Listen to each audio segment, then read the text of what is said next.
सद्ज्ञान की गंगा प्रवाहित है, गुरुदेव आपके चरणों में होता है आकर मन निर्मल, गुरुदेव आपके चरणों में। गुरुदेव के मुख से निकली हुई जो ज्ञान गंगा का प्रवाह है, गुरुदेव के चरण शरण से प्रवाहित जो भक्ति की गंगा का प्रवाह है, उस ज्ञान गंगा में, उस भक्ति की गंगा में जो निरंतर डुबकी लगाता है, तो इस भक्ति के प्रभाव से, इस ज्ञान के प्रभाव से व्यक्ति के मन का पाप धुल जाता है और इस गंगा में डुबकी लगाने से व्यक्ति का जन्म मरण एकदम तर जाता है, उसका सारा का सारा पाप छूट जाता है। इसलिए ज्ञान गंगा में डुबकी लगाना चाहिए। जिस गंगा में डुबकी लगाने से हम पाप का तरना मानते हैं, वो गंगा का भी पाप कौन तारता है? कहा जाता है गंगा अवतरण की भूमिका कोई पढ़े हो तो जानिए, चाहे वो वाल्मीकि रामायण में पढ़े, शिव पुराण में पढ़े, चाहे और किसी शास्त्र में पढ़े, हमें एक चीज समझ में नहीं आता है कि बहुत सारे लोग वो भगवान के भक्त तो बन जाते हैं, कहलाते हैं, लेकिन उस भगवान के चरित्र को सही ढंग से पढ़ने की कोशिश नहीं करते।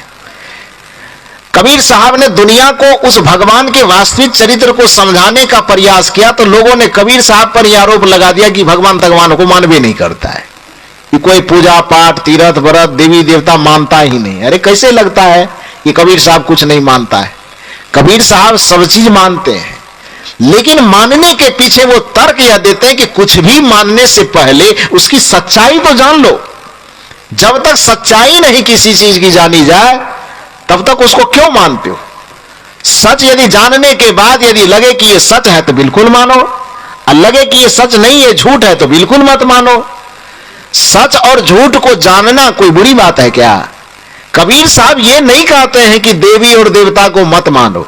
कबीर साहब ये कहते हैं कि जिसको तुम देवी देवता मानते हो उसके बारे में पहले जान लो, यदि वो उचित लगे तो मानो और उचित ना लगे तो मत मानो।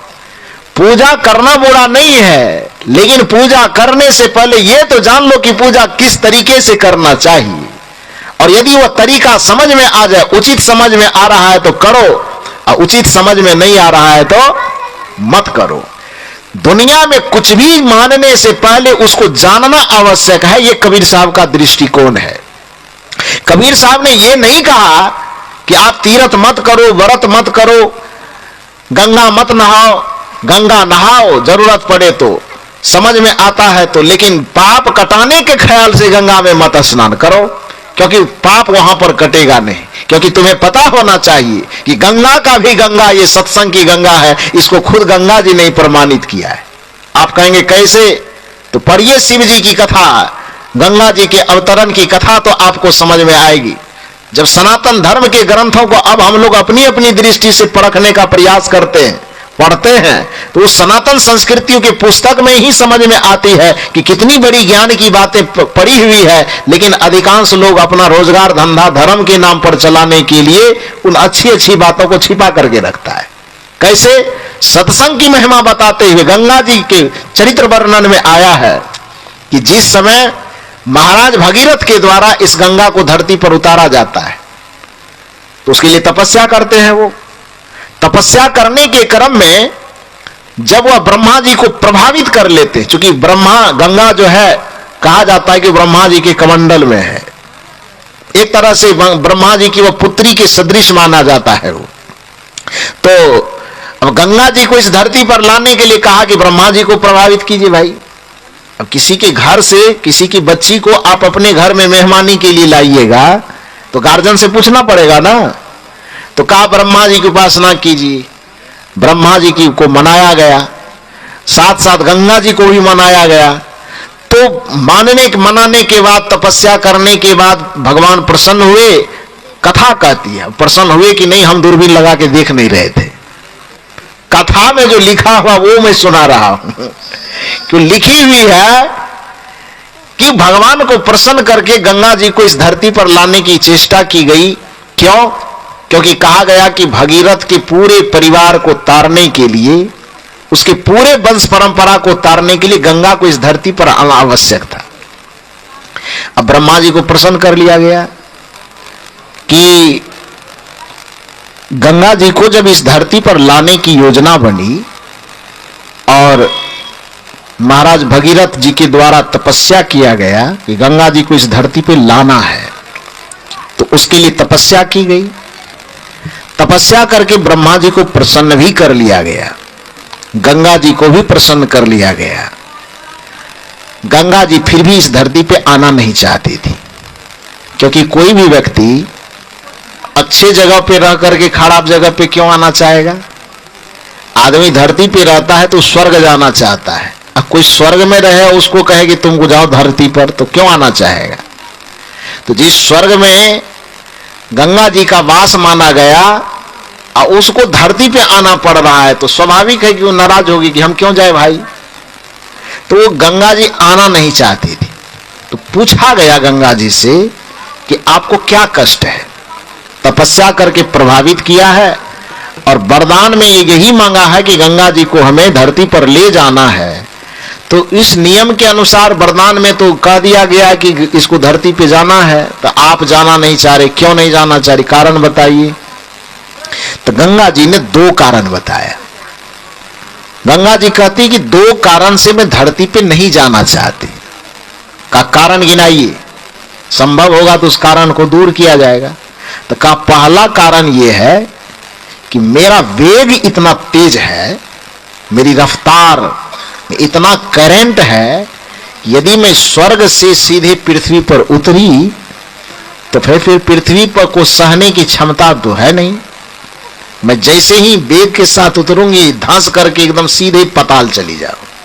तो मेरे वेग को पृथ्वी बर्दाश्त ही नहीं करेगी, तो मैं उतर करके क्या फायदा? धरती पे नहीं रहूंगा, पताल में जाएंगे, मेरा अस्तित्व समाप्त हो जाएगा। तो अपना अस्तित्व कौन समाप्त करना चाहता? इसलिए हम धरती पे नहीं जाएंगे। तो ब्रह्मा जी ने कहा ये समस्या तो है। का दूसरी समस्या ये है कि तपस्या तो किया है भगीरथ जी, परिवार को तारने की जिम्मेदारी इसके परिवार को है। उसकी संख्या 5, 10, 15, 20, 50, 100 जो भी होगा, इससे ज्यादा तो नहीं होना चाहिए। हम तपस्या किया है ये परिवार को तारने के लिए धरती पर उतरेंगे, इसके परिवार को। लेकिन वहां का आदमी बड़ा चालाक है, पृथ्वी का आदमी बहुत चालाक है। वो पावर लड्डू देकर के भगवान से ऐसा ऐसा काम करवाता है जो काम कोई पदाधिकारी नहीं करते।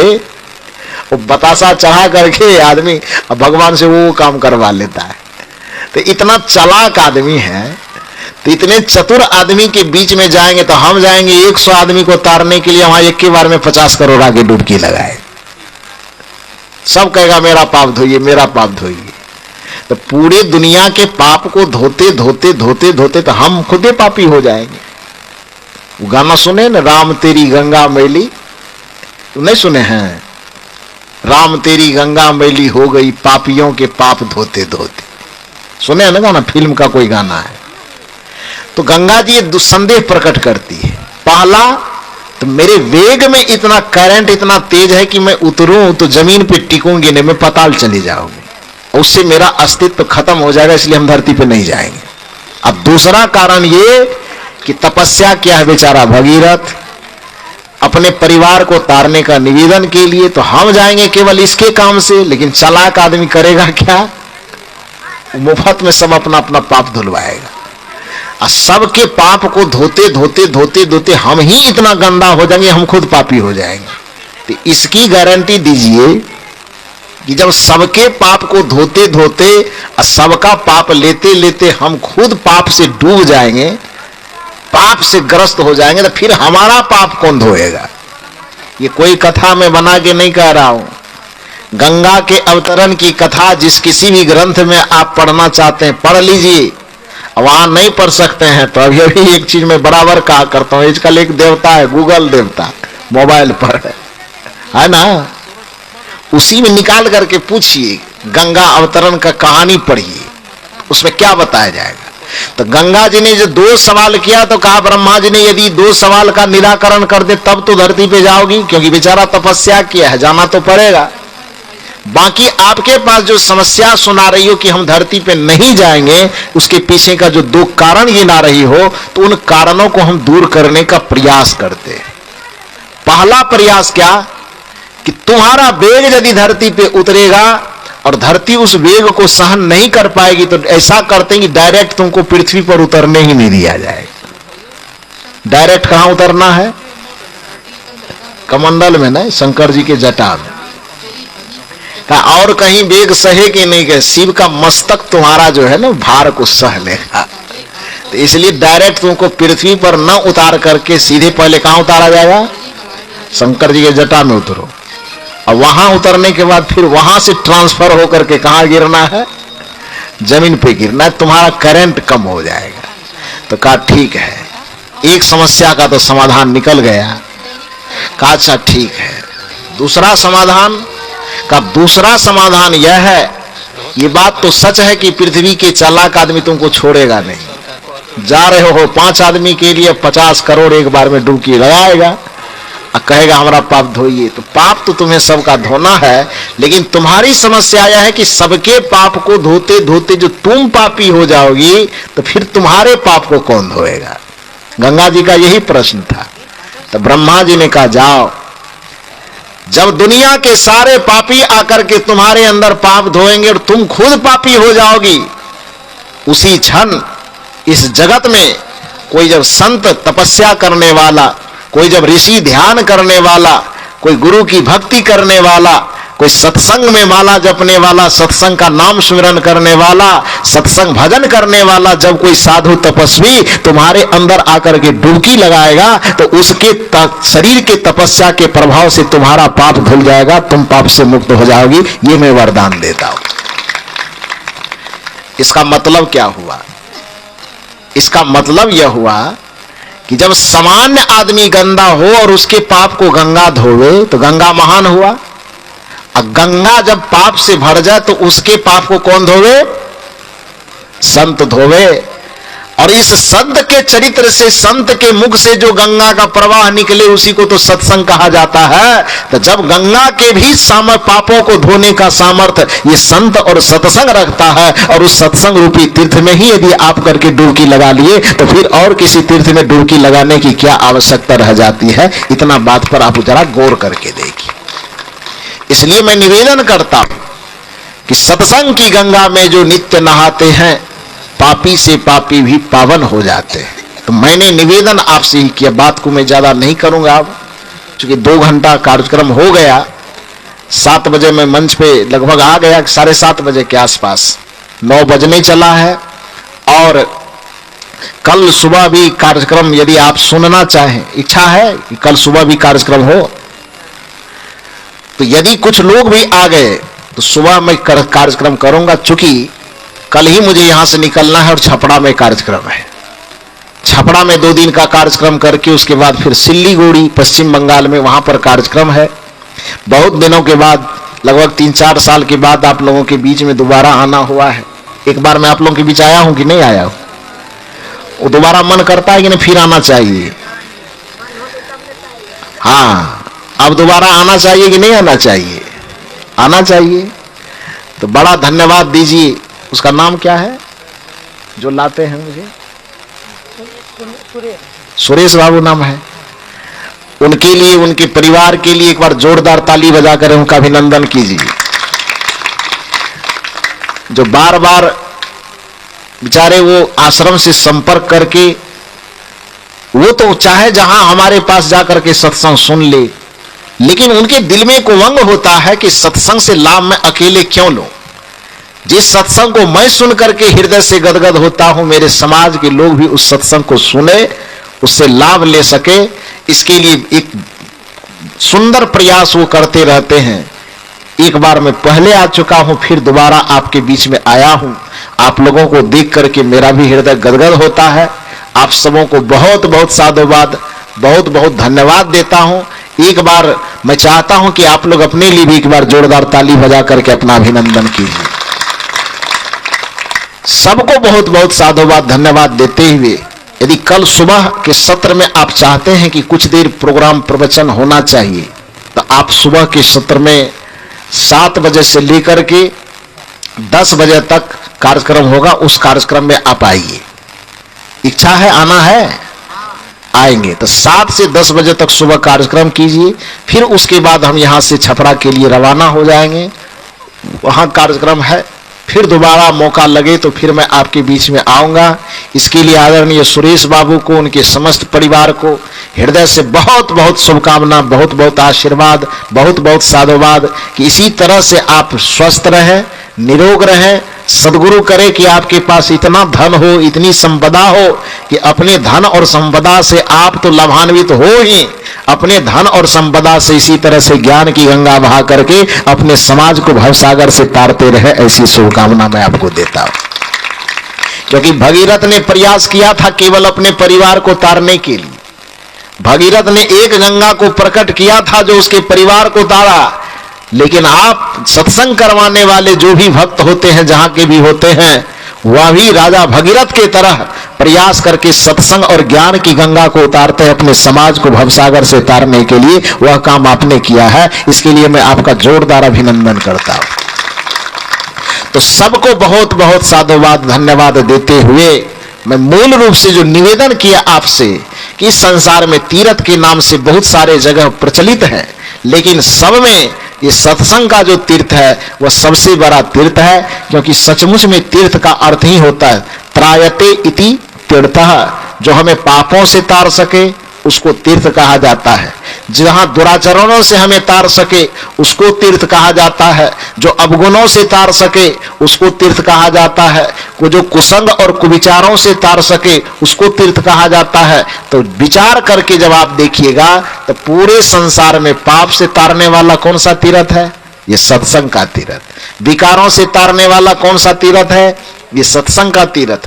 पापों से तारने वाला कौन सा तीर्थ है? ये सत्संग का तीर्थ। जीवन के जो भी संताप हैं उस संतापों के सागर से तारने वाला कौन सा तीर्थ है? तो सत्संग का तीर्थ। इसलिए सत्संग के तीर्थ में हमें निरंतर डुबकी लगाना चाहिए और अपने जन्म मरण के चक्र को छुड़ाना चाहिए और मानव जीवन को पाने के प्रयोजन को पूरा करना चाहिए।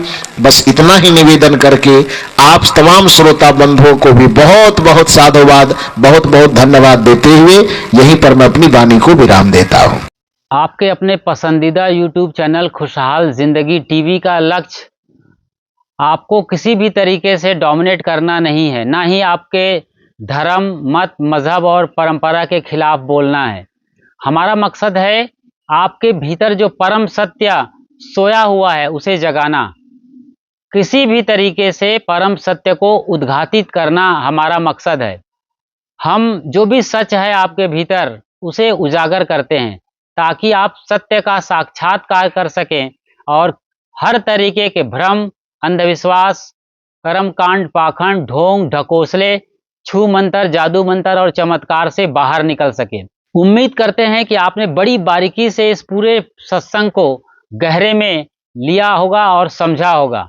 सचमुच में आंखें खोल देने वाला ये सत्संग प्रवचन है। इसी तरीके से आप गहराई में जाकर सद्गुरु संतों के प्रवचनों को समझिए और अपने भीतर जो भी अंधेरा है, जो भी अंदर में कचरा है उसे बाहर निकालिए ताकि आपका जीवन सार्थक हो सके और आप जीते जी मुक्ति का अनुभव कर सकें। खुशहाल जिंदगी टीवी YouTube चैनल पर बिल्कुल नए हैं तो फौरन सब्सक्राइब कर लीजिए, जो कि एक बिल्कुल ही निःशुल्क प्रक्रिया है। और जैसे ही बेल आइकन को प्रेस कर नोटिफिकेशन की घंटी बजा देते हैं और ऑल या सभी को सेलेक्ट कर लेते हैं, हम जब भी लाइव आएंगे या नई वीडियो अपलोड करेंगे तो सबसे पहले उसकी सूचना आपको तुरंत मिल जाएगी। मिलते हैं जल्द ही एक नई वीडियो में, तब तक अपना और अपनों का ख्याल रखिए। शुक्रिया, साधुवाद और साहिब बंदगी।